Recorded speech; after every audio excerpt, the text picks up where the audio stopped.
Literally the day before I came here, I was so weak and so dizzy that I was afraid to drive.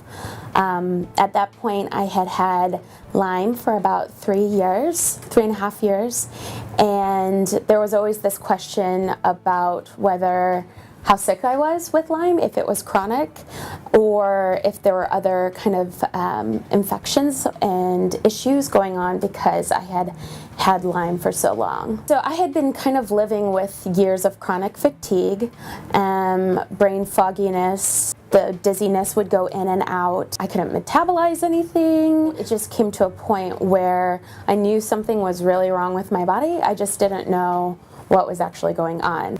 Initially when I got Lyme, I was at a mainstream doctor and we treated it with doxycycline 3 times, which was really hard for me to even get 3 rounds of doxycycline because it is such a strong drug. So I turned to you guys to see if this was a place that could answer the questions that I had, and thankfully you guys did. Holly was a great help. She was the one who took my phone call and got me in right away. The doctor heard my story and she knew right away that I would be a challenge. She said that to me. She goes, "You are a challenge," that I'm willing to take that on. We started right away on a back to wellness program, got me on the IVs right away, and took tons of tests, blood tests, to see exactly what was going on. It was the first time I had felt hope about not being sick for a really long time.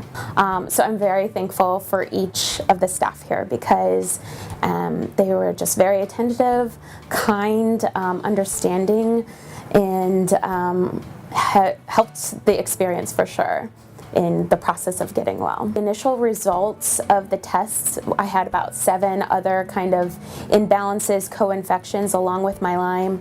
The most alarming thing was my CRP reading, which talks about your inflammation. You're at a high risk at 3 and I was at a 72. So my body was severely inflamed and I felt that. So I'm now down to a 0.6 for my CRP reading, and we recently tested my Lyme and I came back negative, which is not something that's supposed to happen because once you test positive for Lyme, you always test positive. So that was pretty big. So there's still some things we're working on, but the source of what's caused me to be so sick for so long is now gone, which is great.